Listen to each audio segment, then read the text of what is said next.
Fala pessoal, beleza? Tranquilo? Estou aqui para a nossa quinta e última aula de conteúdo sobre cartografia. Nessa aula nós vamos falar sobre as escalas cartográficas, vamos falar também sobre os símbolos e as convenções cartográficas, que denominados vários tipos de símbolos que é usado nas projeções, e também sobre o sensoriamento remoto, ou seja, as novas tecnologias que são usadas nessas representações. A própria imagem, né, da capa desse slide mostra isso, mostra o GPS, que é talvez hoje o principal símbolo dessas novas tecnologias cartográficas, ok?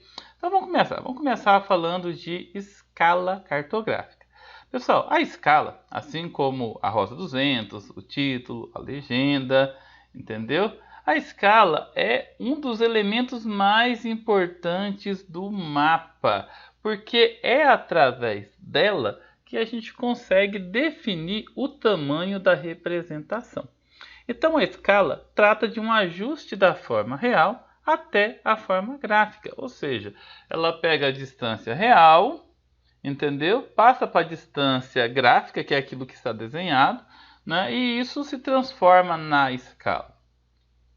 Bom, nós temos a escala numérica e a escala gráfica. A escala numérica é indicada por uma fração, na qual o numerador representa a distância no mapa e o denominador representa a distância real. Eu coloquei o exemplo aqui, ó, 1 para 200 mil. Então quer dizer o seguinte, a cada 1 centímetro desenhado no mapa, né, é equivalente a 200 mil centímetros, ou 2 quilômetros, né, no real. A escala gráfica, pessoal, é uma linha geralmente quadrada na qual se indica a relação das distâncias representadas. Nessa representação aqui, olha só, 1 centímetro desenhado no mapa é equivalente a 100 km. Só que na escala apresenta lá de 0 a 100 km, ok? Aqui nessa representação a gente consegue ver como que é essa representação, tanto numérica quanto gráfica. Pessoal, em relação ao tamanho das escalas, bom, na prática nós podemos dizer que quanto maior for o denominador, aquele número que está embaixo da fração, menor é a escala e também a riqueza de detalhes. Então, olha só pessoal, quanto maior for o denominador, menor é a riqueza de detalhes. E o contrário também é verdadeiro. Quanto menor for o denominador, maior a riqueza de detalhes. Nesse mapa a gente consegue ver isso. Olha só, o mapa do Brasil aqui está numa escala 1 para 25 milhões. Né? Aqui, ó, o estado do Rio de Janeiro, né? Se não estou enganado aqui, né? O estado do Rio de Janeiro aqui, ó, 1 para 4 milhões. Né? Observe que a riqueza de detalhes aqui é muito maior, tem toda a divisão de várias cidades, né? Você consegue ver certinho. Se o denominador fosse ainda menor, a riqueza de detalhes seria ainda maior. Vamos falar agora dos símbolos e das convenções cartográficas. Né? Esses símbolos são muito importantes para o melhor entendimento dessas representações. Eles foram adotados através de convenção cartográfica. As cores, as formas geométricas, as figuras, todas elas são utilizadas para representar, né, para mostrar uma variação tanto qualitativa quanto quantitativa em mapas temáticos. Por exemplo, o azul é muito usado para representar rios, córregos, lagos, mares. Já o verde é muito utilizado para representar os biomas, a vegetação. Aqui do lado tem uma imagem que mostra os principais símbolos: o aeroporto, um aviãozinho, o navio é um porto, indústria, estação de trem, túnel e assim por diante, né? Aqui, ó, nessa imagem mostra praticamente, né, boa parte das representações que nós vemos nos mapas em geral, entendeu?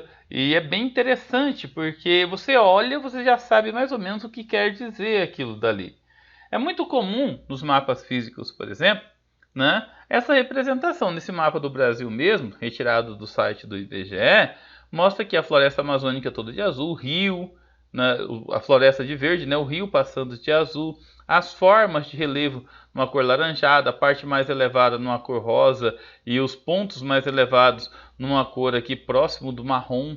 Né? Você consegue ver bem essa diferença através das cores. Né? Pessoal, há um outro tipo de representação, que é a representação topográfica. Essa representação topográfica é mostrada nas curvas de nível, ou na isoípsas, ou linhas isoípsas, né? Essas linhas em curva de nível é uma técnica muito utilizada na cartografia para representar a altitude. Então é bastante interessante, porque você vê o mapa aqui ó, em curva de nível, essas linhas, né? E ela tem aqui a diferença de altitude de uma linha para outra. É bastante comum para representar as várias formas de relevo. É bastante comum em trabalhos dentro das cidades, quando vai fazer o zoneamento de um bairro novo, um loteamento. É comum em áreas agrícolas, né? Para ver a viabilidade de uma plantação, de uma lavoura, para utilização de uma determinada área. Não é verdade? Pessoal, agora a menina dos olhos da cartografia é o sensoriamento remoto, porque hoje em dia é uma das áreas mais avançadas em tecnologia. O sensoriamento remoto, pessoal, é um conjunto de técnicas que utiliza as imagens via satélite através de sensores, sejam eles fixos, sejam eles de remotos, não é verdade? Também é chamado de Sistema Global de Navegação por Satélite. É uma tecnologia que foi desenvolvida durante a Guerra Fria. Ela se utiliza de sensores ativos e passivos, e a ideia desses sensores é traçar trajetórias, percursos, mapas, cartas, né? Pode ser entendido ainda, pessoal, como um sistema de navegação, composto por satélites, evidentemente, né? Esses satélites emitem sinais precisos por ondas de rádio que permitem a qualquer receptor decodificar essas informações. Por exemplo, o GPS que você tem no seu carro, né? Ele decodifica essas ondas de rádio transmitidas pelos satélites e consegue mapear qualquer localização. Consegue mapear a latitude, a longitude, consegue traçar um projeto para o seu carro, um trajeto para que o seu veículo siga, não é verdade? O sensoriamento remoto, pessoal, ele não utiliza apenas a imagem via satélite, né? Ele utiliza também sensores que podem ser utilizados através de fotografias ou de mapas já pré-desenhados, que é projetado dentro desses sensores, né? E aqui imagens via satélites que demonstram as várias formas de uma determinada região, de uma determinada área, ok? Essa animação aqui, pessoal, mostra um pouquinho o conceito do GPS, né? Mostra um pouquinho como que o GPS funciona, como que funciona essa questão da localização, não é verdade?